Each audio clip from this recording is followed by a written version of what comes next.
हद से ज़्यादा नुकसान का सामना करना पड़ा। हम उम्मीद नहीं कर रहे थे, ना हमने कभी सोचा था कि उधमपुर में इस तरह के हालात होंगे। इस तरह का नुकसान हमने रामबन में देखा है, दूसरे इलाकों में देखा है, लेकिन इस बार इतनी तेज़ और अचानक जो बारिश पड़ी उसका सबसे ज़्यादा खमियाजा रामबन ज़िले ने उठाया है। और मैं खुद मौके पे हालात का जायज़ा लेने आया हूँ। कोशिश की जा रही है कि सिंगल ट्यूब ही सही लेकिन हाईवे को खोल दिया जाए, ताकि एक तो जो ज़रूरी सामान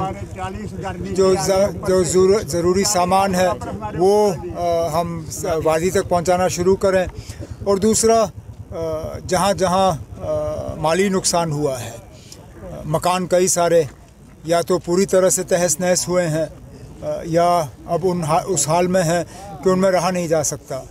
अब डीसी मैडम और बाकी अफसरों से कहा गया है कि जैसे ही यहाँ रेस्टोरेशन का काम हो जाता है, इनको नए सिरे से कहाँ बसाया जा सकता है, क्या हुकूमत के तरफ से करना होगा वो हम कर लेंगे। लेकिन फ़िलहाल अभी रेस्टोरेशन और इन लोगों को सेफ़ जगह पे इवैक्यूएट करके इनका ख्याल रखना ये अभी हमारी जिम्मेदारी है। अमित शाह जी आ रहे हैं, क्या आप कहेंगे उनसे, क्योंकि काफ़ी लोगों का नुकसान हुआ और आप खुद लगातार हर जगह पे विजिट कर रहे हैं? अब होम मिनिस्टर साहब इसलिए आ रहे हैं, उनका और कोई मकसद नहीं है। वो कोई सिक्योरिटी रिव्यू करने या डेवलपमेंट को रिव्यू करने नहीं आ रहे। वो आ रहे हैं सिर्फ ये देखने कि सैलाब के वजह से, बारिश के वजह से नुकसान क्या हुआ है और मरकज़ के तरफ से हमें क्या ज़रूरत होगी। जब होम मिनिस्टर साहब से कल राजभवन में मीटिंग होगी तो तमाम बातें उनके सामने रखी जाएंगी। हद से ज़्यादा नुकसान का सामना करना पड़ा। हम उम्मीद नहीं कर रहे थे, ना हमने कभी सोचा था कि उधमपुर में इस तरह के हालात होंगे। इस तरह का नुकसान हमने रामबन में देखा है, दूसरे इलाकों में देखा है, लेकिन इस बार इतनी तेज़ और अचानक जो बारिश पड़ी उसका सबसे ज़्यादा खमियाजा रामबन ज़िले ने उठाया है। और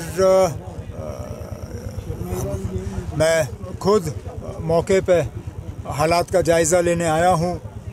कोशिश की जा रही है कि सिंगल ट्यूब ही सही लेकिन हाईवे को खोल दिया जाए, ताकि एक तो जो ज़रूरी सामान ज़रूरी सामान है वो हम वादी तक पहुंचाना शुरू करें, और दूसरा जहां जहां माली नुकसान हुआ है, मकान कई सारे या तो पूरी तरह से तहस नहस हुए हैं या अब उस हाल में हैं कि उनमें रहा नहीं जा सकता।